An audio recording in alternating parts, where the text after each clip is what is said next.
नमस्कार दोस्तों, मैं सुनील श्रोती स्वागत करता हूं आपका स्टडी आईक्यू हरियाणा के इस ऑनलाइन प्लेटफॉर्म पे। साथियों, जैसा कि आपको पता है कि एचपीएससी एचसीएस 2025-26 के लिए स्टडी आईक्यू हरियाणा का जो ये प्लेटफॉर्म है, ये आपके लिए प्रयासरत है, ये आपके लिए प्रतिबद्ध है।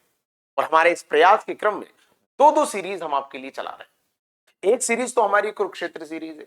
आप सभी जानते हैं हमारी पूरी टीम अपने अपने विषय को लेकर आपके सामने लाइव क्लास के माध्यम से टॉपिक वाइज एमसीक्यू की श्रृंखला चलाई हुई, जहां पर हम अपने सब्जेक्ट के टॉपिक वाइज एमसीक्यू आपको करा रहे हैं। इस तरह से करा रहे हैं, इस तरह का डिस्कशन दे रहे हैं ताकि पूरा सब्जेक्ट, पूरा टॉपिक रिकॉल हो जाए, रिवाइज हो जाए, एक पूरी प्रैक्टिस हो जाए एग्जाम के पहले आपकी। ये तो हमारी कुरुक्षेत्र सीरीज है जो प्रीलिम्स को समर्पित है। एचपीएससी एचसीएस 2025-26 के प्रीलिम्स को समर्पित है, जिसमें मैं हिस्ट्री पढ़ा रहा हूं आपको पता है, जहां पर मेरी क्लास सोमवार, मंगलवार और बुधवार को लग रही है सॉरी, शाम में 4 बजे से लेकर 5:30 बजे तक। वहीं पर हमारी जो दूसरी सीरीज चल रही है, द्रोण सीरीज, इस द्रोण सीरीज के अंतर्गत हमारी पूरी टीम अपने अपने विषय के रिकॉर्डेड लेक्चर आपके सामने लेके आ रही है, जिसमें से आज मेरा ये 5वें नंबर का लेक्चर है, जो कि एक रिकॉर्डेड फॉर्म में आप तक पहुंच रहा है, जिसमें हम अपने विषय के मेंस के कंटेंट को आपके सामने रख रहे हैं।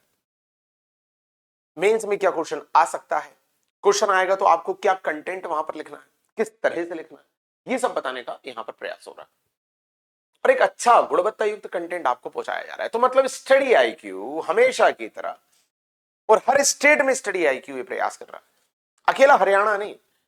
कोई यदि मध्य प्रदेश का बच्चा मुझे देख रहा हो, कोई यूपी का देख रहा हो, कोई बिहार का देख रहा हो, तो आप मानेंगे इस बात को कि जब भी आपके स्टेट का एग्जाम आता है तो स्टडी आईक्यू सबसे पहले बिल्कुल अग्रणी भूमिका निभाता है और सबसे आगे खड़े होकर आपके ध्वज को लेके आपका नेतृत्व कर रहा होता है, आपको गाइड कर रहा होता है। कभी ऑब्जेक्टिव की सीरीज चलाई जा रही है, कभी आंसर राइटिंग की सीरीज चलाई जा रही है, कभी मेंस का कंटेंट दिया जा रहा है, ताकि हर संभव मदद हो सके हमारे बच्चों की और आप अपने सपने तक, अपनी मंजिल तक बहुत आसानी से, सुगमता से पहुंच सके। तो खैर, 5वें नंबर का लेक्चर, जिसके अंतर्गत मैं सुनील श्रोती आपको कराने जा रहा हूं सामाजिक धार्मिक सुधार आंदोलन का पार्ट 2, क्योंकि पार्ट 1 हम देख चुके हैं। और उस पार्ट 1 में यदि आपने नहीं देखा हो तो प्लीज जाके पहले वो पार्ट 1 देखें, जो कि रिकॉर्डेड फॉर्म में ही अपलोडेड है इसी चैनल पर, और फिर आपको पार्ट 2 ज्यादा अच्छे से समझ में आएगा। पार्ट 1 में मैंने पूरी पृष्ठभूमि तैयार की थी, पूरी भूमिका बनाई थी। यदि उसका मैं बिल्कुल शॉर्ट रिवीजन आपको कराऊं तो मैंने उसमें आपको यह समझाया था कि सामाजिक धार्मिक सुधार आंदोलन मतलब क्या, नंबर 1। नंबर 2, इसकी जरूरत क्यों पड़ी। नंबर 3, इसमें किन किन लोगों ने क्या क्या किया और उन कामों को हमने कैटेगराइज किया था। और कैटेगराइज इसलिए किया था ताकि कंटेंट थ्योरी आसानी से हमारे दिमाग में बैठ जाए, नहीं तो रटना पड़ता है, समझ में नहीं आता कि किस तरह से याद रखें। और इन तीनों में मैंने क्या क्या बताया था। सबसे पहला, सामाजिक धार्मिक सुधार आंदोलन मतलब क्या, मतलब समाज में और धर्म में जो भी बुराइयां, जो भी कुरीतियां, जो भी अंधविश्वास, सुपरस्टिशंस ये आ गए हैं, या धर्म का या समाज की प्रथाओं का जो मिस इंटरप्रिटेशन हो रहा है, गलत व्याख्या हो रही है, जिसकी वजह से लोगों का या किसी वर्ग विशेष का शोषण हो रहा है, उसको खत्म करना, नंबर 1। और क्यों करना, दूसरा हमने डिस्कस किया था, क्यों ये जरूरत क्यों आन पड़ी। ब्रिटिशर्स भारत में शासन कर रहे हैं, ब्रिटिशर्स भारतीय समाज का शोषण कर रहे हैं। उस समय ब्रिटिशर्स से लड़ने के स्थान पर हम ये सब क्या कर रहे हैं, हम ये सब इसलिए कर रहे हैं ताकि सामाजिक कुरीतियों, संकीर्णताओं और मतभेदों में फंसा हुआ है जो भारतीय समाज है, यूं छोटी छोटी आपस की लड़ाइयों से ऊपर उठे, यूनाइट हो, परस्पर सहयोगी बने, म्यूचुअल कोऑपरेशन, एक अंडरस्टैंडिंग, एक म्यूचुअल इमोशन उनके बीच में पैदा हो, और तब यूनाइट समाज एक राष्ट्र, एक नेशन का निर्माण करे, और वो नेशन ही अंग्रेजों के विरुद्ध लड़ाई लड़े, और ऐसा हुआ भी। महात्मा गांधी ने 1920 में जो पहला राष्ट्रीय आंदोलन किया, इतने बड़े स्तर पर, जिसे अपन असहयोग आंदोलन कहते हैं, नॉन कॉपरेशन मूवमेंट कहते हैं, वो राष्ट्रीय आंदोलन कैसे बना? वो तब बना जब पूरे राष्ट्र ने अपने आप को समर्पित किया। पर पूरा राष्ट्र कब समर्पित हुआ? जब अपनी अपनी इंडिविजुअलिज्म, अपने अपने व्यक्तिवाद, अपने अपनी छोटी छोटी लड़ाइयों से, कभी जाति के आधार पर वो लड़ रहा था, कभी धर्म के आधार पर लड़ रहा था, कभी क्षेत्र के आधार पर लड़ रहा था, कभी भाषा के आधार पर लड़ रहा था, उससे वो ऊपर उठा और कॉमन कॉज के लिए कलेक्ट हुआ, कलेक्टिव एफर्ट लगाने के लिए तैयार हुआ, यूनाइट हुआ। और मैंने आपको बताया भी था कि राष्ट्रीयता या राष्ट्रीय आंदोलन की यही तो डेफिनेशन होती है कि हमारा समाज अपने अपने जातिगत, भाषाई, धार्मिक, क्षेत्रीय विवादों से ऊपर उठकर सामान्य उद्देश्यों के लिए जब एकीकृत होता है, एकजुट होता है और सामूहिक प्रयास करता है, तो सामूहिक प्रयास को ही राष्ट्रीयता कहते हैं, राष्ट्रीय भावना कहते हैं, राष्ट्रीय आंदोलन कहते हैं। The collective efforts, collective efforts of the people, irrespective of their caste, region, religion, gender, is considered as a national movement. ये बताया था मैंने आपको। तो नेशनल मूवमेंट लाने के लिए उन्हें उनकी कास्ट, रिलीजन, रीजन, जेंडर और लिंग्विस्टिक लड़ाइयों से ऊपर उठाना जरूरी था, नहीं तो वो कलेक्टिव एफर्ट नहीं लगाते किसी एक कॉमन कॉज के लिए, किसी एक सामान्य उद्देश्य के लिए, मतलब देश की आजादी के लिए। और अंग्रेजों के खिलाफ लड़ाई आसान नहीं हो पाती, तो अंग्रेजों के खिलाफ लड़ाई आसान हो पाए और उसके खिलाफ एक समूह के रूप में हम खड़े हो जाएं, इसके लिए सामाजिक और धार्मिक आधार पर सुधार जरूरी था। ये मैंने आपको बताया था। नंबर 3, मैंने आपको बताया था कि जब हमारे सुधारक इस समाज को सुधार रहे थे तो उन्होंने किया क्या क्या? तो नंबर 1, उन्होंने कुछ विचार दिए जिसमें धार्मिक कुरीतियों, सुपरस्टिशंस के खिलाफ उन्होंने बोला, भगवान हर जगह है, एक ही है, इस तरह के विचार दिए ताकि हम ईश्वर, धर्म, भगवान के आधार पर आपस में लड़े। भगवान एक ही है इसलिए बोला ताकि हम बहुत ज्यादा रिचुअल्स, कर्मकांड में ना उलझें, क्योंकि जितने ज्यादा भगवानों को मानेंगे उतनी ज्यादा पूजा पाठ करेंगे और उतना ज्यादा उन्हीं में लगे रहेंगे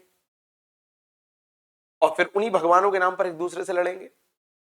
तो इस तरह के इनके विचार थे। समाज में सभी लोग बराबर हैं, समान हैं, इक्वल हैं, इस तरह की बात इन्होंने कही। ये तो इनके विचार थे, पर इनके विचार पब्लिक तक, जनता तक आसानी से पहुंच सके, व्यवस्थित तौर पर पहुंच सके, उसके लिए इन्होंने क्या किया? उसके लिए सबसे पहले इन्होंने रचनाएं रची, किताबें लिखी, पत्रिकाएं लिखी। मैंने आपको बताया था, बकायदा लिख के मैंने फ्लो चार्ट्स बनाए थे, पिछली क्लास प्लीज जरूर देखें, मैं बस रिकॉल कर रहा हूं। और दूसरा, संस्थाओं की, इंस्टीट्यूशन की, ऑर्गेनाइजेशन की स्थापना की, ताकि वो इंस्टीट्यूशन, वो ऑर्गेनाइजेशन, वो संस्था इनके विचारों को व्यवस्थित रूप से आगे बढ़ाएं। जैसे राजा राम मोहन रॉय ने ब्रह्म समाज बनाया, हमने देखा भी था पिछली क्लास में। आज हम आर्य समाज की भी चर्चा करेंगे, दयानंद सरस्वती की।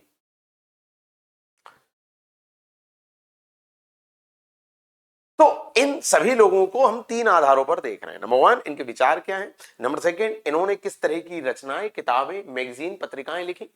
और तीसरा, कौन सा इंस्टीट्यूट, कौन सा ऑर्गेनाइजेशन, कौन सी संस्था इन्होंने स्थापित की ताकि विचारों को लोगों तक पहुंचाया जा सके।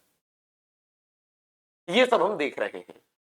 और उसी क्रम में अब हमारा पार्ट 2 है। पार्ट 1 में हमने राजा राममोहन रॉय और उनके ब्रह्म समाज पर चर्चा की थी। पर साथियों, अब पार्ट 2, जिसमें मैं आपको ईश्वर चंद्र विद्यासागर जी के बारे में थोड़ा बताऊंगा, यंग बंगाल मूवमेंट के बारे में थोड़ा कुछ बताऊंगा, दयानंद सरस्वती जी के बारे में कुछ बताऊंगा, मतलब आर्य समाज के बारे में। इस तरह से आपको आगे लेके चलूंगा और ये भी बताते चलूंगा क्या क्वेश्चन आएगा तो आपको क्या कंटेंट वहां पर रखना है। आपको कंटेंट भी प्रोवाइड करूंगा, हिंदी में भी, इंग्लिश में भी, ठीक। पर हम कुछ भी शुरू करें उससे पहले एक बहुत जरूरी सूचना आपको देनी है। जरूरी सूचना यह है कि study IQ March end sale आपके लिए लेके आया है। और मार्च एंड सेल का यह उद्देश्य है कि हमारे वे साथी जो हमारे फाउंडेशन बैच या किसी भी हमारे खास बैच का हिस्सा बनना चाहते हैं, हमारी टीम से लाइव पढ़ना चाहते हैं, प्री प्लस मेंस दोनों को अच्छे से कवर करना चाहते हैं अपने स्टेट पीएससी के लिए, परंतु उनके साथ कुछ दिक्कतें हैं, आर्थिक दिक्कतें हैं या दूसरी समस्याएं हैं, तो वे बच्चे अब एक बड़े डिस्काउंट ऑफर के साथ हमसे जुड़ सकते हैं। उनके लिए एक अवसर है, जहां 31 तारीख तक का आपके पास समय है। हमारा एक निश्चय बैच नंबर 9 शुरू हुआ था, जिसमें हम प्री मेंस दोनों के लेवल पर आपके सब्जेक्ट को बहुत अच्छे से कंप्लीट करा रहे हैं, स्टेट पीएससी के लेवल पर। लाइव सेशन में आपके साथ हम एक इंटरेक्टिव सेशन में जुड़ रहे हैं। आपकी चलती क्लास में जो भी आपके डाउट होते हैं, आपकी प्रॉब्लम्स होती हैं, उनको हम क्लियर कर रहे होते हैं। इस सब वाले बैच में आप यदि एडमिशन लेना चाहें तो जब कोर्स परचेज करते हैं, स्टडी आईक्यू की वेबसाइट पर आप जाते हैं, वहां पर जब आप बाय नाउ करते हैं अपने कोर्स पे क्लिक करके, तो बाय नाउ के बाद एक ऑप्शन आता है use code, use coupon code. और यूज कोड में यदि आप END यूज कर लेते हैं, END, तो आपको एक बड़ा डिस्काउंट मिलेगा। और डिस्काउंट ये आपको नजर आ रहा है, ये डिस्काउंट नहीं, मतलब डिस्काउंट के बाद का जो ये प्राइस है हमारे कोर्स का, वो आपको नजर आ रहा है, जिसमें आप एक बहुत सीमित कम प्राइस पर एक बड़ा कोर्स एक बड़ी टीम का साथ प्राप्त कर सकते हैं। तो देरी ना करें, यदि आप हरियाणा पीएससी की तैयारी कर रहे हैं और प्री प्लस मेंस के लेवल पर हमसे लाइव सेशन में जुड़ना चाह रहे हैं, हमारी टीम से पढ़ना चाह रहे हैं, तो आप इस मार्च एंड सेल का लाभ लीजिए। ठीक है, ये एक जरूरी सूचना मुझे आपको देनी थी। चलिए क्या, बैक टू द पॉइंट। सामाजिक धार्मिक सुधार आंदोलन पार्ट 2 की हम चर्चा करेंगे।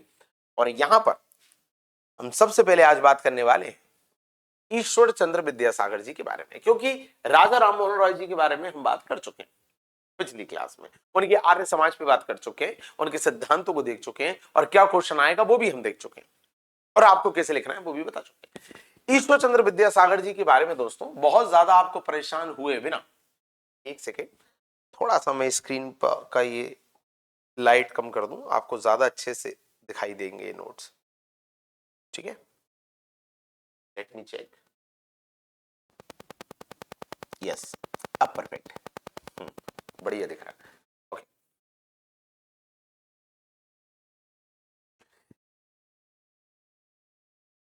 इंग्लिश है, हिंदी है, इंग्लिश वाला भी मैं ओपन कर दे रहा हूं साथ में ही।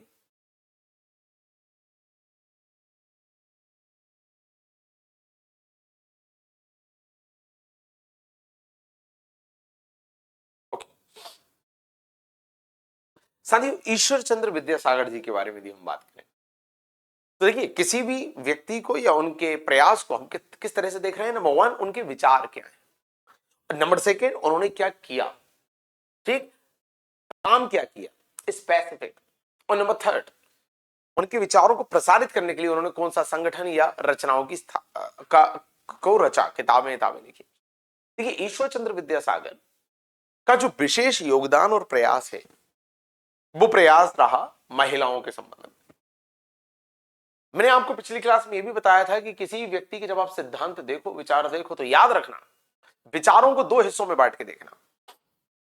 एक तो होंगे उनके कुछ सामान्य विचार जो लगभग सभी के, भाई लगभग सभी विचारक कह रहे हैं कि जातिगत मतभेद, जो डिस्क्रिमिनेशन है कास्ट के आधार पर, इसको खत्म करो। लगभग सभी विचारक कह रहे हैं कि जो अनटचेबिलिटी है उसको खत्म करो। लगभग सभी विचारक कह रहे हैं कि बाल विवाह मतलब जो चाइल्ड मैरिज है वो मत करवाओ। ये सभी विचारक कह रहे हैं, बट कुछ स्पेसिफिक भी है जो कोई एक विशेष व्यक्ति ही कर रहा है, जैसे राजा राम मोहन रॉय जी। राजा राम मोहन रॉय जी के जो विचार थे, ऐसा नहीं कि उनने जो बोला वो बातें किसी दूसरे ने नहीं बोली, कुछ कॉमन बातें तो सब लोग बोल रहे हैं, बट उनकी जो मुख्य पहचान है वो 2 चीजों के लिए। पहला, उनके ही प्रयासों से सती प्रथा पर रोक लगाई गई, सती प्रैक्टिस एबोल्यूशन हो पाया, और उनके ही प्रयासों से ब्रह्म समाज जैसा संगठन स्थापित हुआ जिसने एकेश्वरवाद को आगे बढ़ाया, मोनोथीज्म को, है ना। उसी तरह यदि आप ईश्वर चंद्र विद्यासागर जी को देखो, तो बेसिक बातें तो इन्होंने भी वो कही होंगी जो सभी लोग कह रहे हैं। चाइल्ड मैरिज मत करवाओ, विधवाओं को सम्मान दो, उनको ह्यूमिलिएट मत करो प्रथाओं के नाम पर, जातिगत भेदभाव को मत बढ़ावा दो। पर ये जाने किसके लिए जाते हैं साथियों, पहला काम इन्होंने जो किया वो इन्होंने किया बांग्ला शब्दकोश बनाने का। बांग्ला शब्दकोश बोले तो एक तरह का डिक्शनरी। ये क्यों किया इन्होंने, इसलिए किया क्योंकि जो धर्म की व्याख्या या रिलीजन का जो इंटरप्रिटेशन जो लोग कर रहे थे और उसके आधार पर गलत बातों को बढ़ावा दे रहे थे, वो बातें गलत है और उसको नकार देना है, रिजेक्ट कर देना है। ये पब्लिक कब समझेगी? जब वो खुद उस धर्म को पढ़ेगी, जानेगी, समझेगी। पर पब्लिक उस धर्म को कब पढ़ेगी, जानेगी, समझेगी? जब वो पब्लिक अपनी लैंग्वेज में उसे देखेगी। संस्कृत में सारी किताबें, सारे धर्म ग्रंथ थे, उसको एक आम व्यक्ति पढ़ पाए वो पॉसिबल नहीं था। और धर्म की व्याख्याकार, उसको इंटरप्रेट करने वाले लोग अपने अपने तरह से उसका इंटरप्रिटेशन कर रहे थे। तो इसी वजह से शोषण, डिस्क्रिमिनेशन और बढ़ रहा था। तो सबसे पहले इन्होंने बांग्ला शब्दकोश का निर्माण किया ताकि जो संस्कृत भाषा में जो ग्रंथ हैं उनको बांग्ला शब्दकोश के जरिए बंगाली लोग आसानी से पढ़ सके, समझ सके और जान सके कि धर्म में एक्चुअल में क्या लिखा हुआ है। नंबर 1। दूसरा इन्होंने क्या किया, जो महिलाएं हैं और जो शूद्र हैं, जो सबसे ज्यादा शोषित वर्ग था समाज का, उनके लिए स्कूल और कॉलेजेस के द्वार खोले ताकि वो लोग भी स्कूल कॉलेजेस आए, अध्ययन करें, पढ़ाई करें, उनकी अवेयरनेस, उनकी समझदारी बढ़े। नंबर 2। और नंबर 3, इनका जो विशेष योगदान माना जाता है, इन्हीं के प्रयासों से दोस्तों 1856 का विडो रिमेरिज एक्ट पास हुआ। जी हां, विधवा पुनर्विवाह अधिनियम, मतलब विधवाओं की फिर से शादी हो सके, उनका विवाह हो सके और वो एक अच्छा जीवन आगे जी सके, इसके लिए कानून बनाया गया। ये इन्हीं के प्रयासों से होगा। और आप सभी जानते हैं कि लॉर्ड डलहौजी के समय पे कानून तैयार हुआ था, पर लागू हुआ था लॉर्ड कैनिंग के टाइम पे। वो एक अलग बात है, वो फैक्चुअल लेवल पर अलग बात है। पर यदि आप ईश्वर चंद्र विद्यासागर जी को देखना चाहोगे तो आप इनकी इन सारे कार्यों को कैटेगराइज करके, क्लासिफाई करके भी देख सकते हो। पहला तो आप ये याद रखेंगे कि ये खुद संस्कृत कॉलेज के प्राचार्य थे। इन्होंने पहला काम इन्होंने जो किया वो कॉलेज के द्वार महिला और शूद्रों के लिए खोले। ये पहला काम है इनका। दूसरा काम इन्होंने ये किया कि बांग्ला शब्दकोश की रचना की। ये दूसरा काम इनका है, क्योंकि ताकि संस्कृत अध्ययन जो है वो आसान हो सके। और तीसरा काम इन्होंने जो किया वो ये किया कि इनके ही प्रयासों से 1856 में विधवा पुनर्विवाह अधिनियम, विडो रीमैरिज एक्ट को वैधानिक दर्जा दिया गया, उसको लीगलाइज किया गया। ये इनका तीसरा योगदान है। बाकी विचार वगैरह तो सबके जो कॉमन है वो रहेंगे। तो he was the principal of the Sanskrit college of Calcutta, ये तो इनकी आइडेंटिटी हुई। दूसरा, he open the door of the colleges to the women and Shudra, ये इनका पहला काम है। He wrote a Bengali dictionary to make the Sanskrit study easier for common man, ये इनका दूसरा काम है। तीसरा, it was due to his contribution that during the time of Governor General Lord Canning, widow remarriage was legalized. Widow Remarriage Act in the year 1856, ये तीसरा। तो आपको इनके पूरे काम बिल्कुल क्लासिफाई वे में क्लियर होने चाहिए और इसमें कोई बहुत ज्यादा कठिन बात है नहीं। अब दूसरा ये बात आती है कि यार राजा राममोहन रॉय जी ने सती प्रथा पर रोक लगवा दी, सती प्रथा निषेध अधिनियम 1829। इन्होंने विडो रीमैरिज के लिए एक्ट पास करवा दिया 1856। तो यदि केवल महिलाओं के संबंध में कुछ आ जाए तो महिलाओं के लिए और क्या क्या हुआ, तो साथियों एक बॉक्स में मैंने आपके लिए वेरी शॉर्ट आंसर के संदर्भ में महिलाओं के लिए क्या क्या एफर्ट्स हुए वो लेके आया। यदि कभी आपसे पूछें कि महिलाओं के संबंध में हुए कुछ प्रमुख कार्य बताइए, तो पहला काम तो आप सभी जानते हैं, विष्णु शास्त्री पंडित, इनके प्रयासों से 1850 में विधवाओं के कल्याण के लिए बंबई में विधवा पुनर्विवाह सभा का गठन हुआ। 1856 में विधवाओं के कल्याण। Number 2, DK. कर्वे, इनके प्रयासों से पहला विधवा आश्रम स्थापित हुआ। इधर विधवाओं के कल्याण के लिए विधवा पुनर्विवाह सभा बनी है, मतलब उनका पुनर्विवाह कराया जा सके, उनका कल्याण किया जा सके। और दूसरा, यहां पर विधवाओं के लिए आश्रम बना है पहला। तीसरा, बंबई में पहला भारतीय महिला विश्वविद्यालय सावित्रीबाई फूले जी ने स्थापित किया। कहां? बंबई में। ये 3 काम तो आपको सीधे नजर आ रहे हैं। सबसे पहले आप बताएंगे कि विष्णु शास्त्री पंडित के प्रयासों से विधवा पुनर्विवाह सभा बनी। दूसरा, डी के कर्वे के प्रयासों से पहला विधवा आश्रम बना। तीसरा, सावित्रीबाई फुले जी के प्रयासों से पहला महिला विश्वविद्यालय बना। कहां पर? बंबई में। ठीक है, इसी में आप तीन बातें और ऐड करेंगे। पहला आप ऐड करेंगे इसी में सती प्रैक्टिस एबोलिशन का जो 1829 में एक्ट आया वो ऐड करेंगे।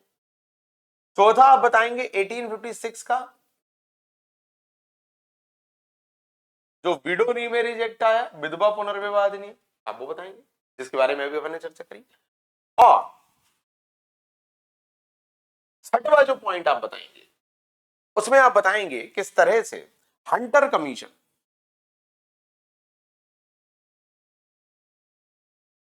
प्लस वुड्स डिस्पैच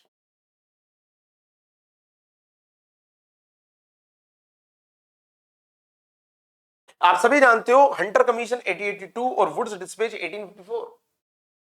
सबसे पहले वुड्स डिस्पैच ने महिला शिक्षा की बात की थी कि महिलाओं को भी शिक्षित किया जाए, इसलिए इसको मैग्ना कार्टा भी कहा जाता है। और फिर हंटर कमीशन जो लॉर्ड रिपन के टाइम पे आया था, उन्होंने इन्हीं बातों को रिपीट किया था अपने तरह से।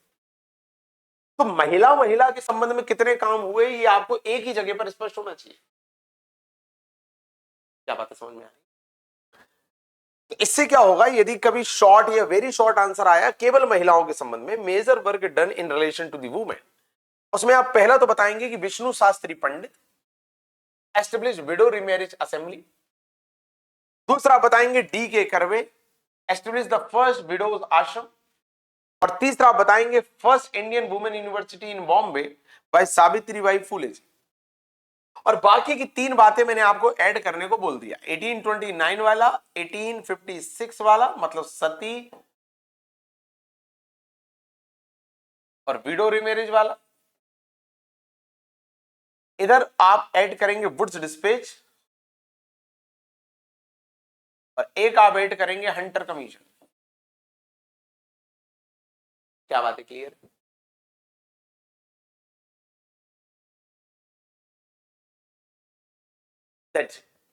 तो सामाजिक धार्मिक सुधार आंदोलन के दौरान ईश्वर चंद्र विद्यासागर जी और उसके बाद केवल महिलाओं के संबंध में हुए प्रयास, इस पे अपन ने बात कर ली।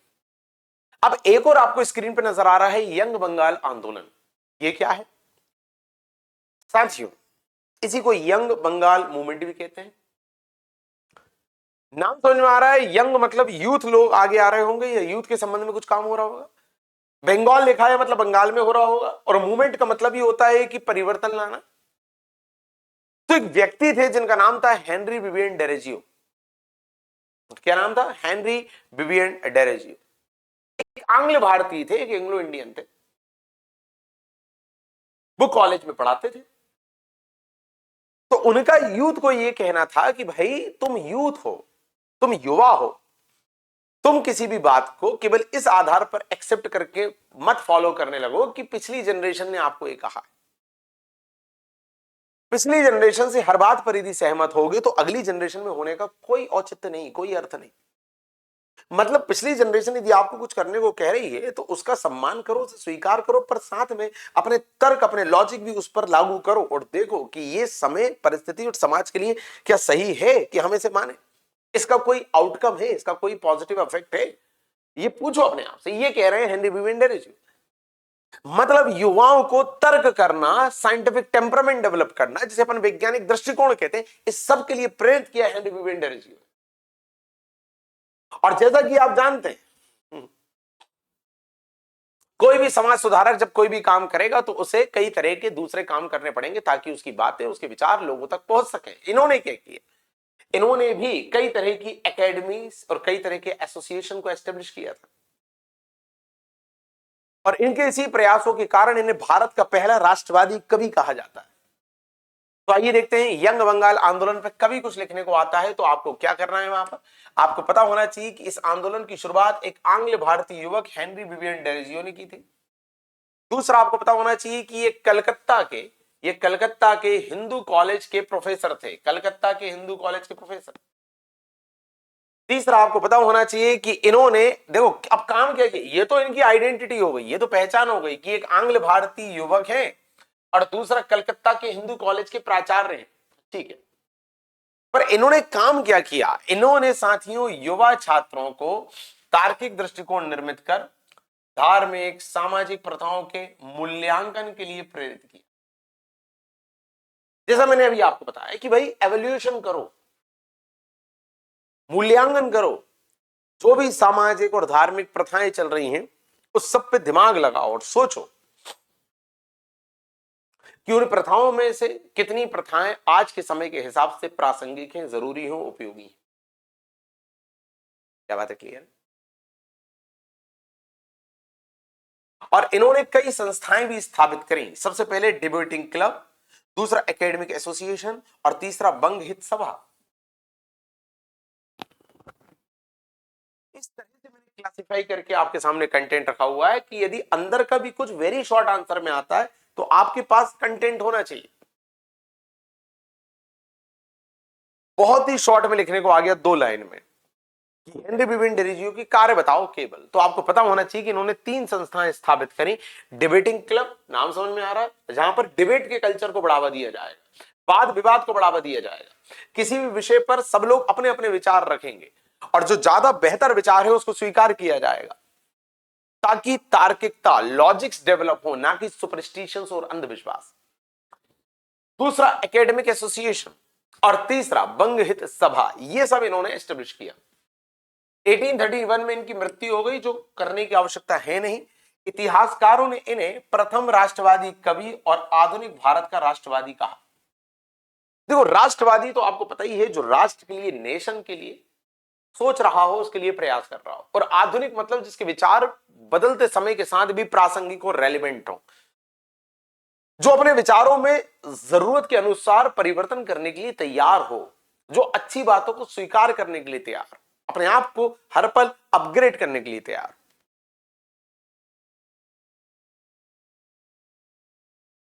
ठीक है, तो young Bengal movement, young Bengal movement, young Bengal movement क्या याद रखेंगे? This movement was propounded by Henry Vivian Dereggio, an Anglo-Indian, and he was a professor at the Hindu College, Calcutta. He inspired the young student. He inspired the young student to evaluate religious and social practice by performing logical outlook. Or he established the following institution: debating club, academic association, and Bang Hit Sabha. बंग हित सभा को बंग हित सभा ही कहेंगे, ठीक है। And the historian called him the first nationalist poet and nationalist of modern India. तो ये इंग्लिश में भी हो गया, हिंदी के साथ साथ।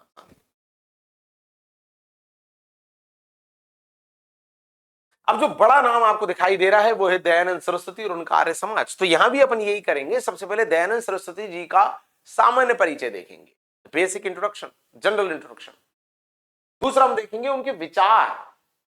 तीसरा हम देखेंगे कि उनके कार्य, और कार्य में आप सभी जानते हो आर्य समाज। तो आर्य समाज को अलग से पढ़ेंगे, क्योंकि आर्य समाज में अलग से क्वेश्चन आ सकता है, आपको अलग से आ सकता है कि आर्य समाज के सिद्धांत बताइए, आर्य समाज के कार्य बताइए, आर्य समाज का विभाजन कैसे हो गया ये बताइए, सब पे क्वेश्चन आ सकता है। तो अब यहां पर हम आर्य समाज और दयानंद सरस्वती जी को उसी दृष्टिकोण से, उसी संदर्भ में देखने वाले हैं। अब दयानंद सरस्वती जी की यदि हम बात करें तो सामान्य परिचय, बेसिक परिचय तो हम सभी जानते हैं कि भाई 1824 गुजरात के मोरबी में उनका जन्म हुआ था। जो मूल नाम है, जो वास्तविक नाम है, वो मूल शंकर है। उसके बाद उनकी बहन की मृत्यु के बाद उन्होंने घर परिवार सब छोड़ दिया था और संन्यास धारित करने का फैसला लिया था।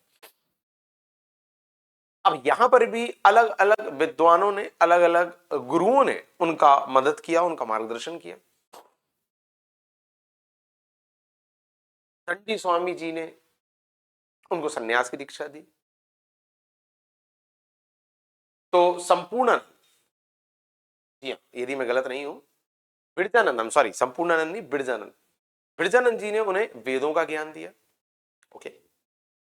और वेदों का ज्ञान लेने के बाद आप सभी जानते हैं दयानंद सरस्वती जी के ही विचार थे वेदों की ओर लौट चलो, क्योंकि उनका कहना था कि हमारे वेदों में ही वास्तविक ज्ञान है। वो तो जो इंटरप्रेट करने वाले लोग थे, जो व्याख्याकार थे, उन्होंने वेदों की और धर्म की सही व्याख्या की नहीं है, इसलिए लोगों तक वेदों का और धर्म का गलत रूप पहुंचा है। यदि आप वेदों का सही अध्ययन करोगे तो आपको पता चलेगा सच्चा ज्ञान वेदों में छुपा हुआ है। Number one. नंबर सेकंड, उनके जो विचार रहे, उन्होंने हिंदुओं को धर्म के आधार पर कहीं ना कहीं संगठित करने का प्रयास किया, और संगठित करने के क्रम में जो लोग हिंदू समाज से अलग हो चुके हैं शोषण के कारण, भाई जो लोअर कास्ट थी, जो निम्न जातियां थी, जिनके साथ गलत हो रहा था, जिनके साथ शोषण हो रहा था, जिसके बाद उन्होंने अपने वर्ग को छोड़ के दूसरे धर्मों को अपना लिया था, उन सबको दोबारा हिंदू समाज का हिस्सा बनाने का प्रयास किया। और इस सब के लिए उन्होंने शुद्धि आंदोलन भी चलाया कि वापस लौटी, हम आपको शुद्ध करके दोबारा हिंदू समाज का हिस्सा मान लेंगे। ऐसा इन्होंने क्यों किया? क्योंकि इनका मानना था कि जब हिंदू एकजुट होगा तब हम अपनी लड़ाई ज्यादा अच्छे से लड़ पाएंगे। और हिंदुओं को एकजुट करने के लिए इन्होंने क्या कहा? वैदिक शिक्षा का प्रयास किया। इन्होंने कहा देखो भाई, हमारे वेदों में जो ज्ञान दिया हुआ है वो सर्वश्रेष्ठ है, वो सर्वोच्च है, उसके अलावा कुछ है ही नहीं। और जब आप वैदिक ज्ञान ले लोगे तो आप आपस में टकराव करोगे ही नहीं, आप यूनाइट हो जाओगे। और यूनाइटेड हिंदू कम्युनिटी जो है वो अंग्रेजों का अच्छे से सामना कर पाएगी। मतलब कहीं ना कहीं धर्म के आधार पर, धार्मिक शिक्षा के आधार पर लोगों को एकजुट करने का प्रयास किया।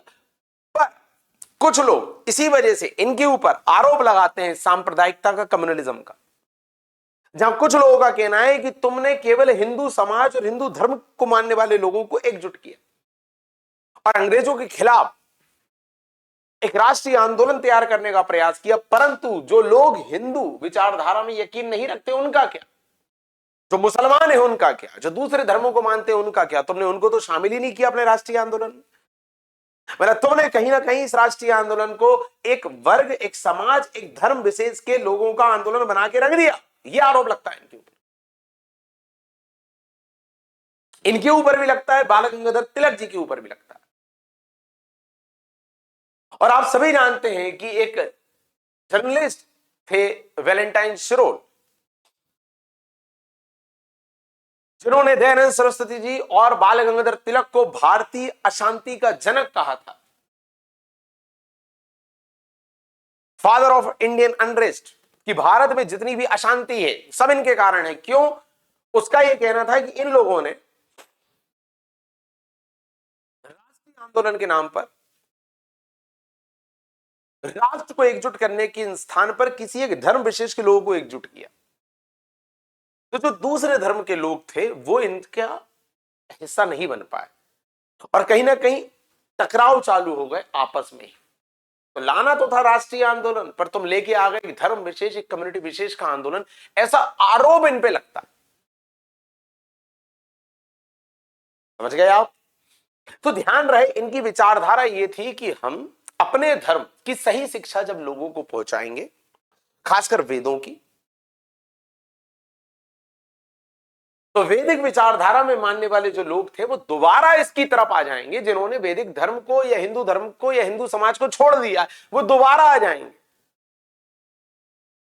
उन्हें हम शामिल भी कर लेंगे उनका शुद्धिकरण करके, और फिर हम यूनाइट होकर अंग्रेजों का सामना करेंगे। पर आप समझ गए, बाकियों का यह कहना है कि आपने एक वर्ग विशेष के लोगों को एकजुट किया ना भाई, जो लोग हिंदू मान्यताओं में यकीन नहीं रखते उनका क्या? यह प्रश्न उठा।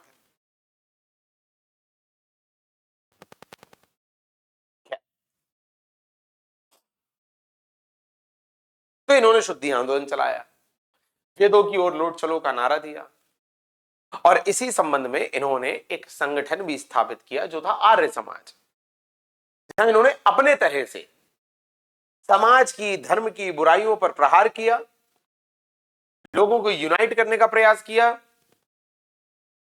और अंग्रेजों के खिलाफ एक बड़े आंदोलन की पृष्ठभूमि तैयार की। पर आरोप क्या लगता है और क्यों लगता है वो भी मैंने आपको बताया।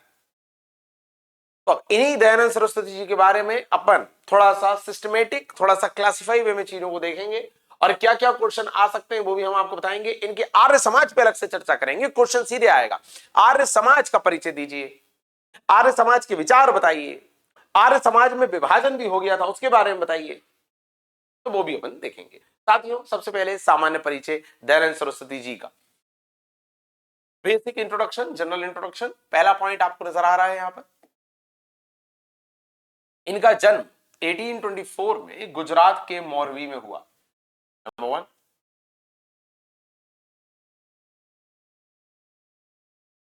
नंबर सेकेंड, इनका वास्तविक नाम मूल शंकर था। तीसरा, बहन की मृत्यु के बाद इन्होंने गृह त्याग कर 24 वर्ष की अवस्था में दंडी स्वामी से, याद रहे, दंडी स्वामी जी से सन्यास की दीक्षा ली इन्होंने ही, और उन्होंने इन्हें दयानंद सरस्वती नाम भी दिया। दंडी स्वामी जी ने इनको सन्यास की दीक्षा भी दी और दयानंद सरस्वती नाम भी दिया।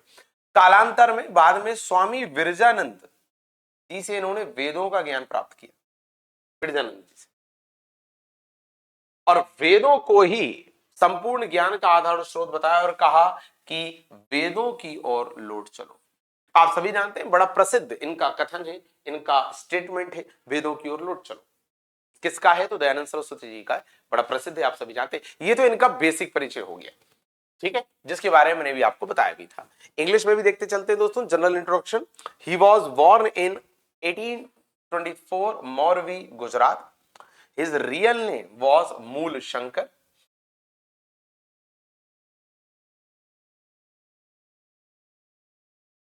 After the death of sister, he left the house at the age of 24 and he took the initiation of sannyas. And sannyas from Dandi Swami, he gave him the name Dayanand Saraswati. Later, he received the knowledge of Vedas from Swami Virjanand and said, return to Vedas. है ना, बड़ा basic.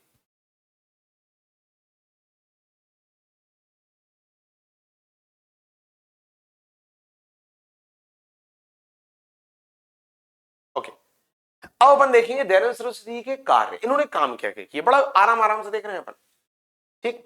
कार्य की यदि हम बात करें तो सबसे पहले तो इन्होंने 1875 में, ये ईयर याद रखना है, बंबई में आर्य समाज की स्थापना की।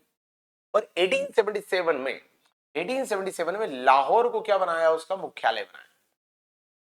ठीक, आर्य समाज पे अलग से डिस्कस करेंगे, पर एक बात तो क्लियर है कि आर्य समाज की स्थापना करी 1875 में और 1877 में लाहौर में उसका मुख्यालय बनाया। ठीक है, अब देखो, धर्म परिवर्तन से बचाने के लिए शुद्धि आंदोलन, जिसके बारे में मैंने आपको बताया, चलाकर धर्मांतरित हिंदुओं को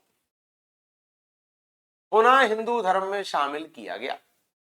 तीसरा, ये भी बता चुका हूं मैं आपको, इनका तीसरा काम, इन्होंने गौरक्षणी सभा भी बनाई। दोस्तों, गौरक्षणी सभा नाम समझ में आ रहा है, गाय की रक्षा के लिए, क्योंकि हिंदू मान्यताओं में, हिंदू समाज में गाय के प्रति एक सम्मान है, उन्हें आस्था की दृष्टि से देखा जाता है, तो उनके रक्षा के लिए गौरक्षणी सभा बनाई और इन्होंने ही स्वराज शब्द का सर्वप्रथम प्रयोग किया। याद रहे, देखिए, यदि जब हम देखते हैं डायलॉग की स्वराज मेरा जन्मसिद्ध अधिकार है और मैं इसे प्राप्त करके ही रहूंगा, ये स्टेटमेंट किसका है, तो हम बोलते हैं बाल गंगाधर तिलक जी का है। पर स्वराज शब्द दिया सबसे पहले किसने? दयानंद सरस्वती जी। सबसे पहली बार प्रयोग किसने किया? दयानंद सरस्वती जी ने किया। और अकेला स्वराज शब्द नहीं दिया, इन्होंने हिंदी को राष्ट्रभाषा के रूप में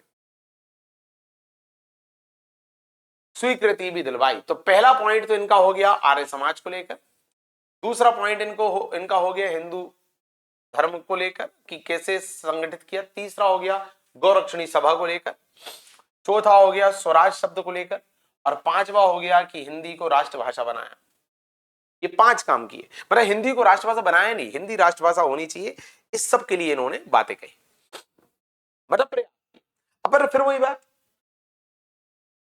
अपने जितने भी विचार हैं, अपनी जितनी भी बातें हैं, उस सबको कोई व्यक्ति आगे कैसे बढ़ाएगा, उस सबको कोई व्यक्ति आगे बढ़ाएगा अलग अलग लेखन कार्य करके। तो इन्होंने कई सारे लेखन कार्य किए, जैसे इन्होंने सत्यार्थ प्रकाश की रचना की, जो कि इनके संपूर्ण विचारों का संग्रह है। इन्होंने वेद भाष्य भूमिका की रचना करी और इन्होंने पाखंड खंडन की रचना करी। ये 3 नाम आपको पता होने चाहिए, इनके लेखन के अंतर्गत आएंगे। इसके अलावा मैं आपको बता चुका हूं कि लंदन टाइम्स की ओर से भारतीय प्रशासनिक शिथिलता और अशांति की जांच करने वाले एक व्यक्ति थे, वैलेंटाइन शिरोल। तो वैलेंटाइन शिरोल ने, याद रहे, वैलेंटाइन शिरोल नाम था उस व्यक्ति का, जो लंदन टाइम्स की ओर से भारत की प्रशासनिक व्यवस्था और सब के बारे में कमेंट्री कर रहे थे, उसकी जांच कर रहे थे। तो उन्होंने दयानंद सरस्वती जी और बाल गंगाधर तिलक जी को भारतीय अशांति का जनक कहा था। क्यों कहा था वो मैं आपको पीछे बता चुका हूं। परंतु दयानंद सरस्वती जी के लिए बहुत अच्छे कथन भी कहे जाते हैं, इन्हें भारत का मार्टिन लूथर किंग भी कहते हैं। इसके अलावा दयानंद सरस्वती के लिए एनी बेसेंट ने कहा था, क्या कहा था एनी बेसेंट ने, कि दयानंद पहले भारतीय व्यक्ति थे जिन्होंने भारत भारतीयों के लिए कहा। कितना गजब का, कितना श्रेष्ठ स्टेटमेंट है दयानंद सरस्वती जी के लिए एनी बेसेंट का। क्या बोल रही है एनी बेसेंट, कि दयानंद पहले व्यक्ति थे जिन्होंने भारत भारतीयों के लिए कहा। मतलब दयानंद सरस्वती जी के भारत की जो डेफिनेशन थी उसमें पूरे भारतीय शामिल थे, कोई एक वर्ग, कोई एक जाति, कोई एक धर्म के लोग शामिल नहीं थे। उन्होंने पूरे भारतीयों के लिए भारत शब्द यूज किया, ये कहा एनी बेसेंट। क्या बात है, क्लियर? तो दयानंद सरस्वती जी के यदि कार्य आ जाते हैं, यदि केवल कार्य, तो आप दयानंद सरस्वती जी के इन कार्यों को, जहां हमने 6 कार्य देखे, इन कार्यों को आप बिल्कुल सीक्वेंस में बताओगे। पहले तो आप बताओगे कि इन्होंने किस तरह से बंबई में आर्य समाज की स्थापना की 1875 में, 1877 में लाहौर में मुख्यालय बनाया। दूसरा आप बताओगे इन्होंने शुद्धि आंदोलन चलाया, धर्मांतरित हिंदू दोबारा वापस आ सके। तीसरा आप बताओगे कि इन्होंने गौरक्षणी सभा की स्थापना करी। चौथा आप बताओगे इन्होंने स्वराज शब्द दिया। पांचवा बताओगे हिंदी को राष्ट्रभाषा के लिए प्रयासरत ये थे। और छठा बताओगे इन्होंने कई सारे लेखन कार्य किए।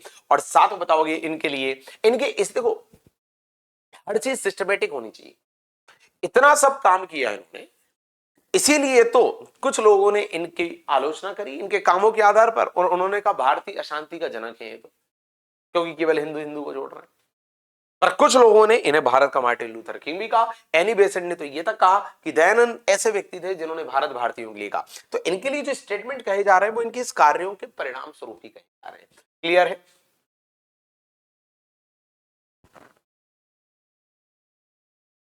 यदि कार्य देखें तो 1875 आर्य समाज इन बॉम्बे, 1877 इन लाहौर। दूसरा, in order to save Indian society from conversion, converted Hindu once again included in Hinduism by launching purification movement, शुद्धि आंदोलन, ताकि कन्वर्टेड हिंदू को दोबारा इंक्लूड किया जा सके हिंदुइज्म में। गौरक्षणी सभा इन्होंने बनाई, इन्होंने ही पहली बार स्वराज शब्द यूज किया, और हिंदी को इन्होंने एक नेशनल लैंग्वेज के रूप में तैयार करवाया। इनकी कई सारी राइटिंग्स थी।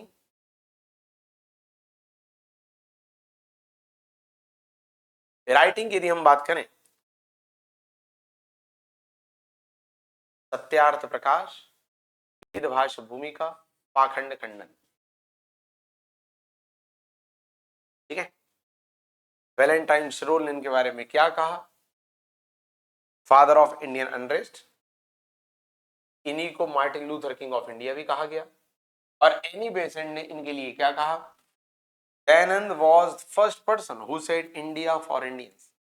दयानंद पहले व्यक्ति थे जो यदि भारत कह रहे हैं तो उनके भारत की डेफिनेशन में पूरे भारतीय लोग शामिल हैं, केवल कोई एक वर्ग, कोई एक जाति, कोई एक बिरादरी अकेली शामिल नहीं है। मतलब यहां उनके जो एक उदारवादी स्वरूप है इस पे प्रकाश डाला गया, इसको हाईलाइट किया गया।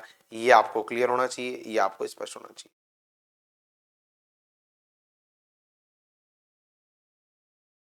ठीक, चलिए आगे बढ़ते हैं।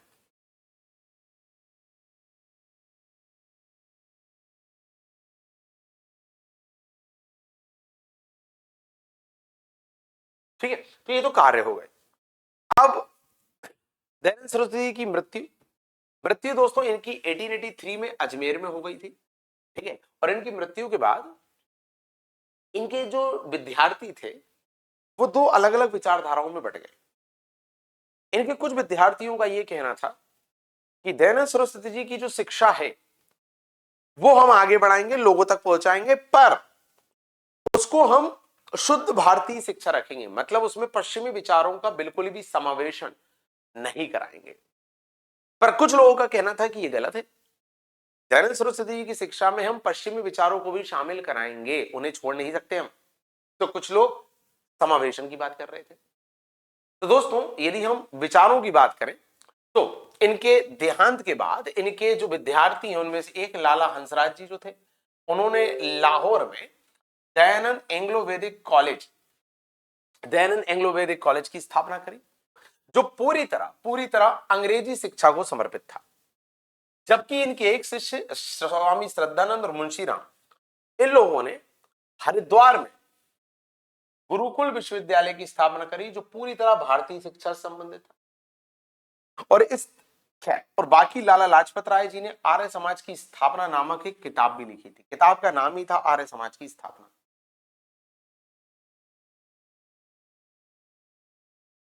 किताब का नाम ही था आर्य समाज की स्थापना।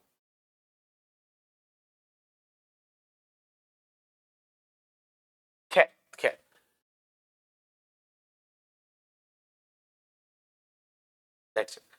अब यहां अपन को दो काम करना है। पहले तो दयानंद सरस्वती जी के आर्य समाज पर डिटेल में चर्चा करनी है। आर्य समाज के सिद्धांत क्या थे, आर्य समाज का विभाजन यदि हुआ तो कैसे हो गया, क्या क्या उसमें था, इस सब पे हम बात करेंगे। फिलहाल आपको दयानंद सरस्वती जी के बारे में दो बातें पता चली। एक, आपने दयानंद सरस्वती जी का बेसिक परिचय देखा कि कहां पैदा हुए, कब पैदा हुए, रियल नेम क्या था, इन्हें वेदों की शिक्षा किसने दी, इन्होंने सन्यास किसके उससे धारित किया, वो सब आपने देखा। और दूसरा, आपने उनके कार्यों के बारे में देखा, जहां उनके पूरे कार्यों को अपन ने 6 हिस्सों में क्लासिफाई किया। अब उन पूरे कार्यों में से एक कार्य जो है आर्य समाज, उसके बारे में हमें डिटेलिंग देखनी है। कभी आर्य समाज पे लिखने आ गया तो आप क्या करेंगे, तो आर्य समाज पे लिखने को आ गए तो सबसे पहले तो मैं आर्य समाज के सिद्धांत और दर्शन आपको बताने वाला हूं। आर्य समाज का कुछ भी सिद्धांत, कुछ भी दर्शन बताओगे, उसके पहले शुरू की 2 से 3 लाइन में आप इंट्रोडक्शन लिखोगे ना भाई। बिना इंट्रोडक्शन लिखे कुछ हो सकता है क्या?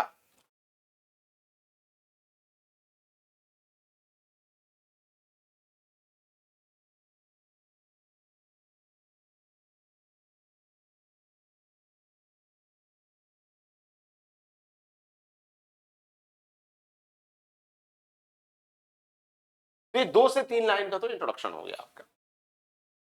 इंट्रोडक्शन की बात करें तो सबसे पहले आपको यह देखना है कि 10 अप्रैल 1875 दयानंद सरस्वती जी ने बंबई में आर्य समाज की स्थापना करी।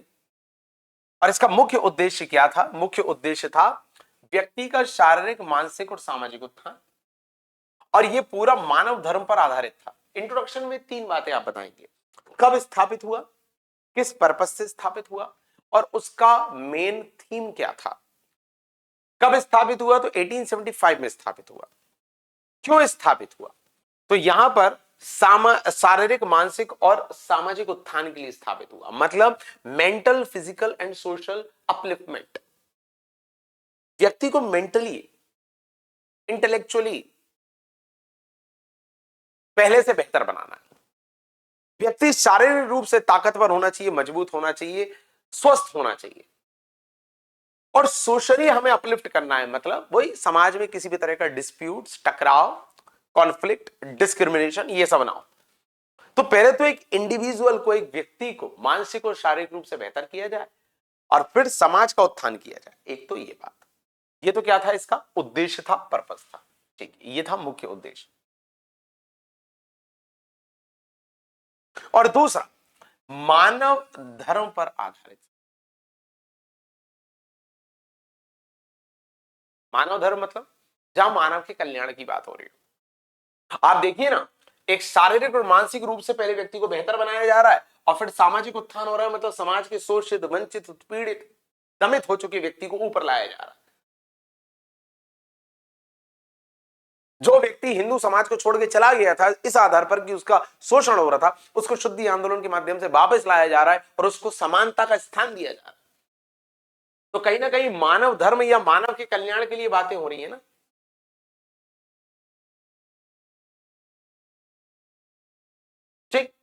चलिए, तो यहां इन्होंने 3 सिद्धांत दिए।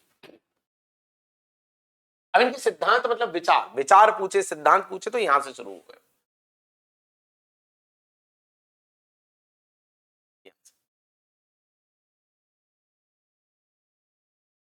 पहला इन्होंने कहा, आपको पता ही है, वेद ही अंतिम और परम सत्य है, बिल्कुल। दूसरा सिद्धांत इन्होंने दिया कि आर्य समाज का जो प्रत्येक सदस्य है वो अपनी इनकम का, अपनी आय का 1/100वां भाग, मतलब 1/100 पार्ट जो है अपनी इनकम का, वो समाज के कल्याणकारी कार्यों के लिए खर्च करे, सोसाइटी के वेलफेयर के लिए खर्च करे। मतलब यदि आप 100 रुपए कमा रहे हो तो 1 रुपए समाज के भले के लिए दो। ये नियम बनाया है इन्होंने। अरे तभी तो व्यक्ति अपने हित से, अपने बारे में सोचने से ऊपर उठेगा और समाज और दूसरों के बारे में सोच पाएगा। यही तो चाहिए था समाज को, कि हम अपनी जाति, अपने धर्म, अपने परिवार, अपने क्षेत्र, अपने वंश, इन सब से ऊपर उठे, समाज, देश, राष्ट्र, इसके लिए सोचे। और इसके लिए अपनी इनकम का 1 रुपए, 100 रुपए पे 1 रुपए देने में क्या हर्ज है। ये हैबिट डेवलप करना, दूसरों के लिए कुछ करने की, तभी तो हम यूनाइट होंगे। तीसरा सिद्धांत, साथियों, इन्होंने कहा कि हमारे जितने भी विद्यालय होंगे उसमें वेदों को आधार बनाकर बालक बालिकाओं को उच्च शिक्षा दी जाएगी। मतलब जो वैदिक शिक्षा है वो कितनी रेलिवेंट है, कितनी उपयोगी है, कितनी महत्वपूर्ण है, ये हम अपने बच्चों तक पहुंचाने वाले हैं। ठीक है, तो यहां पर ये तो 3 सिद्धांत थे इनके, सीधे सीधे। पहला, वेद ही अंतिम सत्य है। दूसरा, हर व्यक्ति को अपनी आय का 1/100 हिस्सा देना चाहिए समाज कल्याण के लिए। ऐसा क्यों कर रहे हैं आप समझ गए, ताकि हम अपने हित, अपने समाज, अपने वर्ग, अपने क्षेत्र से ऊपर उठ के दूसरों के लिए सोचे। और सब जब ऐसा करेंगे तो नेशन के लेवल पर हम तैयार हो पाएंगे। और तीसरा, विद्यालयों के माध्यम से वेदों की शिक्षा बच्चों तक पहुंचाना। ये 3 मेन सिद्धांत थे। पर 1877 में, मतलब 2 साल बाद, स्वामी जी के उपरोक्त 3 सिद्धांतों के आधार पर, उपरोक्त 3 सिद्धांतों के आधार पर आर्य समाज ने 10 और सिद्धांत अपनाए। शुरू में 3 सिद्धांत थे केवल, पर 2 साल बाद 1877 में इनके आधार पर 10 और सिद्धांत, 10 और विचार अपनाए। क्या क्या थे वो 10 विचार, उन पे बात करेंगे। पहला तो वही पता ही है आपको कि वेद जो है उसे ज्ञान का स्रोत माना जाएगा। अब प्रत्येक व्यक्ति वेदों का अध्ययन करेगा, स्टडी ऑफ वेदास, ये तो ठीक है। इन्होंने वेदों के अनुसार जो मंत्र पाठ हवन है उसको भी सही माना। इनका एक कहना था कि वेदों में जो मंत्र, पूजा पाठ, यज्ञ, हवन की बात कही गई है वो जरूरी है, उसका अपना एक साइंटिफिक महत्व है, एनर्जी के हिसाब से, नेचर के हिसाब से ये जरूरी है। तो इन्होंने मंत्रों के महत्व को भी बल दिया। हाँ, परंतु इन्होंने मूर्ति पूजा का खंडन किया, क्योंकि इनका कहना था कि जब हम मूर्ति बनाते हैं तो फिर उस मूर्ति के लिए मंदिर भी बनाएंगे, फिर उस मंदिर का महिमा वर्णन करेंगे, फिर उस पर पैसा खर्च करेंगे, फिर वही कर्मकांड, रिचुअल शुरू हो जाएंगे। हाँ, पर इन्होंने मंत्रों के महत्व को समझा, हवन के, यज्ञ के महत्व को समझा। और बाकी लोगों की तरह भी इन्होंने कर्म, पुनर्जन्म में यकीन माना। आप समझते हो ना कि जैसे हमारे कर्म है वैसा हमें फल मिलेगा, और उस फल को भोगे बिना यदि हम मर गए तो हमारा फिर से जन्म होगा उस पुराने कर्म को भोगने के लिए। तो जैसे कर्म करोगे वैसा फल होगा और उसे भोगना पड़ेगा। बिना भोगे मर गए तो फिर से जन्म होगा उसे भोगने के लिए। तो इसलिए अच्छे कर्म करो। मतलब समाज को नैतिक शिक्षा देने के लिए, एथिकल बनाने के लिए इन्होंने इस तरह की बातें करी। और इन्होंने नहीं, लगभग सबने करी। इन्होंने तीर्थ यात्रा का विरोध किया, क्योंकि तीर्थ यात्रा भी हम कहां की करते हैं, जो धार्मिक स्थान होते हैं। धार्मिक स्थान कौन से होते हैं, जहां पर मूर्तियां होती हैं। तो ना मूर्ति होगी, ना कोई मंदिर होगा, ना मंदिर होगा, ना तीर्थ यात्रा होगी। तीर्थ यात्रा वगैरह करके व्यक्ति अपना समय और धन दोनों खर्च करता है, व्यर्थ करता है, ऐसा इनका कहना है। उसी समय को, उसी धन को किसी दूसरे कार्य में लगाओ, ऐसा इनका कहना था। अवतारवाद का इन्होंने विरोध किया। अवतारवाद समझते हो ना, इनकारनेशन। कोई अवतार आया, उसका इन्होंने विरोध इसलिए किया कि जब हमारा समाज किसी अवतार की इच्छा रखता है, किसी अवतार पर निर्भर हो जाता है कि कोई आएगा हमारे दुखों को हर लेगा, हमारे कष्ट को हर लेगा, तो स्वयं वो खुद कर्म करने से दूर जा रहा होता है। वो डेस्टिनी पर, प्रकृति पर, नेचर पर, सबको डिपेंड कर देना, छोड़ देना चाहता है। इसलिए इन्होंने इसका विरोध किया था। इनका कहना था कि तू खुद कर्म कर भाई, कोई अवतार नहीं आएगा, कोई भगवान नहीं आएगा, कोई तेरी दुखों को हरने के लिए नहीं आएगा, तू खुद अपनी आवाज बन, अपने अधिकार के लिए सड़क पे उतर, आंदोलन कर, क्रांति कर। ये इनका विचार था।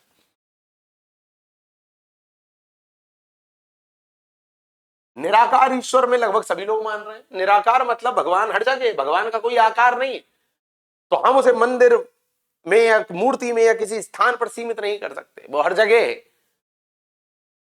अब हर जगह भगवान यदि है, मतलब हर इंसान में भी भगवान है, तो किसी इंसान के साथ भी गलत करोगे तो तुम सोचोगे कि इसके अंदर भी भगवान है, तो ये मान के कम से कम गलत नहीं करोगे। अपने हिंसक, अपने वायलेंस वाले एटीट्यूड को नियंत्रित रखोगे, कंट्रोल रखोगे। ये इनका कहना था। बाकी स्त्री शिक्षा को बढ़ावा दिया जाए, हिंदी और संस्कृत को बढ़ावा दिया जाए, विधवाओं की शादी कराई जाए, बाल विवाह और बहु विवाह को रोका जाए, एक से ज्यादा शादी जो लोग करते हैं उस पर रोक लगाई जाए। तो देखो, अब फिर वही बात जो मैं आपको कहता हूं कि कुछ बेसिक बातें जो है वो तो सभी कर रहे हैं। सभी लोग बोल रहे हैं कि बाल विवाह मतलब चाइल्ड मैरिज मत कराओ, बहु विवाह मतलब पॉलीगेमी मत कराओ। सभी लोग कह रहे हैं कि विधवाओं की शादी होनी चाहिए, सभी लोग कह रहे हैं महिलाओं को शिक्षा दो। पर दयानंद सरस्वती ने ऐसा क्या अलग या खास कहा जो बाकी लोगों ने नहीं कहा?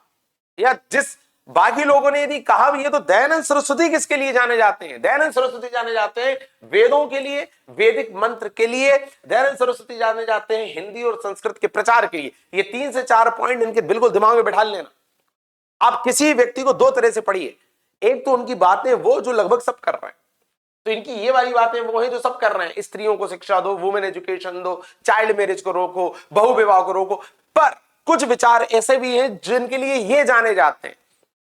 हो सकता है बाकी लोगों ने भी वो बात की हो, पर इन्होंने बड़े लेवल पर करी। जैसा मैंने कहा कि हिंदी संस्कृत का प्रचार, वेदों का ज्ञान, वेदों का मंत्र पाठ, ये सब। That's it. तो कभी आर्य समाज पे लिखने को आ गया, तो आप आर्य समाज का पहले इंट्रोडक्शन दोगे कि आर्य समाज स्थापित कब हुआ, तो आप बोलोगे भाई आर्य समाज जो है 1875 बंबई में स्थापित हुआ। क्यों हुआ, उद्देश्य क्या था? परिचय में ही उद्देश्य भी बताओगे कि इसका उद्देश्य था शारीरिक, मानसिक और सामाजिक रूप से, फिजिकली, मेंटली और सोशली व्यक्ति को अपलिफ्ट करना, मतलब मानव धर्म मतलब ह्यूमैनिटी के ग्राउंड पर लोगों को आगे बढ़ाना। और इन्होंने क्या बातें कही? शुरू में 3 सिद्धांत थी और बाद में उसी के आधार पर 10 सिद्धांतों का प्रतिपादन किया, ये आप बताएंगे।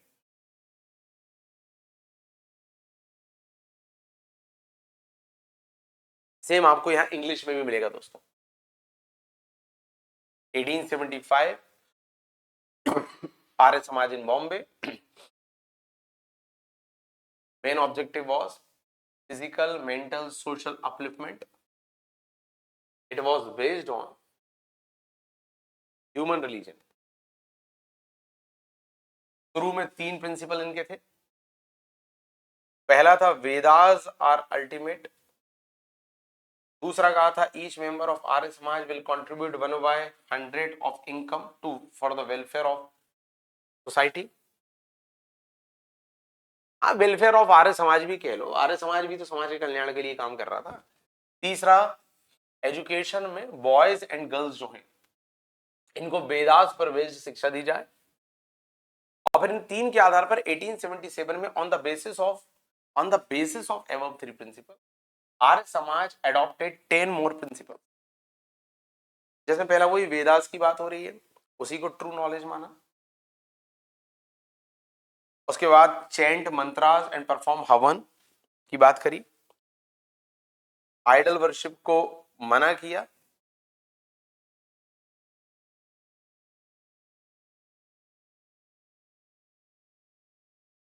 डॉक्ट्रिन ऑफ कर्मा की बात करी, रिवर्थ की बात करी।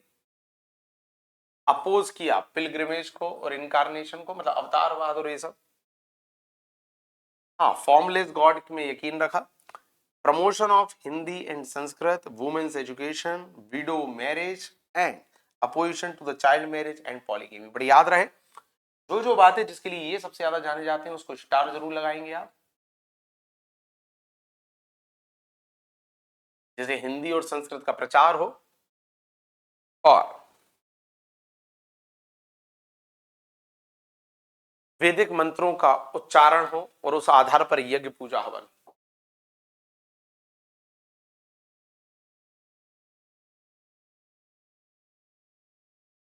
यहां मुझे आपको एक बात बतानी है जिसके लिए मैं अलग से स्लाइड आपके लिए लेके आया हूं, आर्य समाज का विभाजन। जैसा कि हमने आपको बताया था कि दयानंद सरस्वती जी के बाद उनके विद्यार्थियों में दो गुट बन गए थे। एक गुट, एक वर्ग चाहता था कि जो शिक्षा है उसमें पश्चिमी शिक्षा, वेस्टर्न एजुकेशन का भी समावेशन होना चाहिए।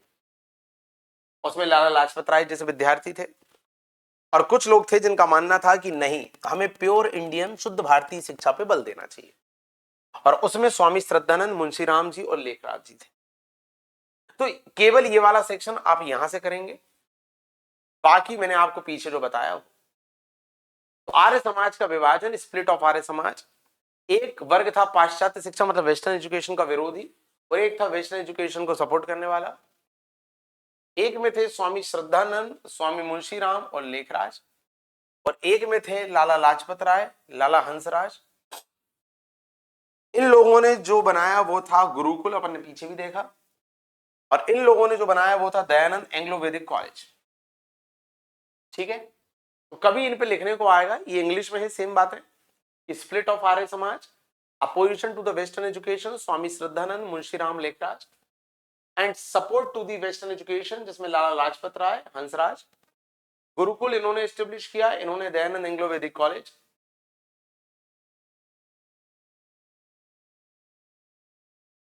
और इसमें देखो दो वर्ग में कहा गया, जो लोग वेस्टर्न एजुकेशन को सपोर्ट कर रहे हैं उन्हें कॉलेज पार्टी कहा गया, और जो लोग इंडियन एजुकेशन को सपोर्ट कर रहे हैं उन्हें महात्मा पार्टी कहा गया। तो यदि college party and Mahatma party में डिफरेंस आता है तो आपको पता होना चाहिए। पहला पॉइंट, इनके नेता लाला हंसराज, लाला लालचंद, लाला लाजपत राय थे। The leader was Lala Hansraj, Lalchand and Lala Lajpat Rai. इनके नेताओं में लाला मुंशीराम और बाद में स्वामी श्रद्धानंद थे। मुंशीराम एंड स्वामी श्रद्धानंद। इधर इन लोगों ने, कॉलेज पार्टी वालों ने क्या किया, अंग्रेजी शिक्षा का कहीं ना कहीं समर्थन किया, इंग्लिश एजुकेशन को सपोर्ट किया। और क्यों किया? क्योंकि इनका मानना था कि सरकारी पाठ्यक्रम और व्यवसायिक आवश्यकताओं को पूरा करने के लिए, कम से कम बिजनेस रिक्वायरमेंट को पूरा करने के लिए हमें बच्चों को इंग्लिश एजुकेशन देनी होगी, तभी तो उनकी नौकरी लगेगी, तभी तो उनके लिए जॉब आसान होगी, तभी तो उन्हें काम मिलेगा।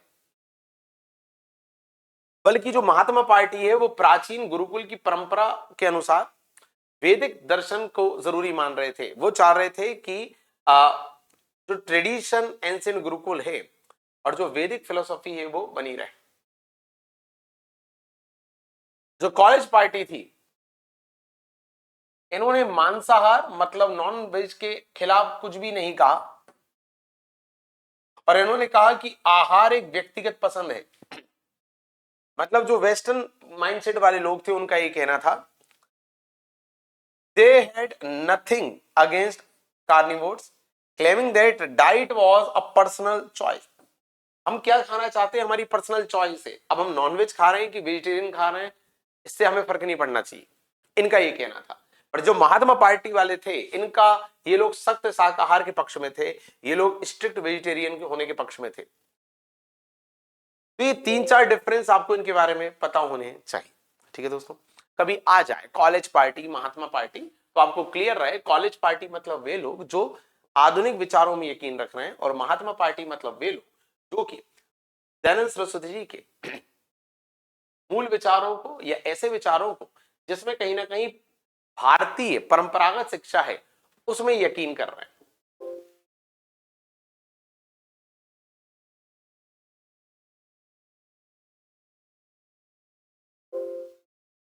कॉलेज पार्टी वालों में लाला हंसराज और ये सब थे, लाला लाजपत राय, और इधर लाला मुंशीराम और ये सब थे।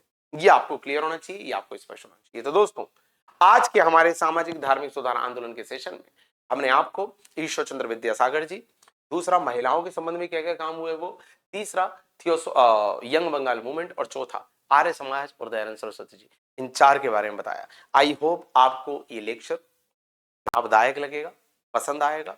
सेशन कैसा लगा कमेंट करके अपना फीडबैक जरूर देंगे। और इसके अलावा जाते जाते एक जरूरी जानकारी दोस्तों, यदि आप अभी तक मेरे टेलीग्राम ग्रुप से नहीं जुड़े हैं और जुड़ना चाहते हैं तो मेरी टेलीग्राम आईडी है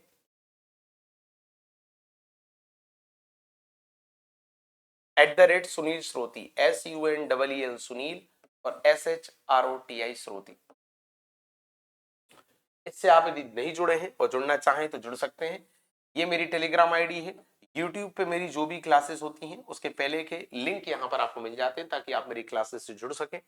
इसके अलावा क्लास के बाद के जो PDF वगैरह हैं वो मैं यहीं पर शेयर करता हूं ताकि आपको सहयोग मिल सके, मदद मिल सके। सेशन कैसा लगा कमेंट करके फीडबैक जरूर दें। मिलते हैं अगले लेक्चर में। Thank you so much.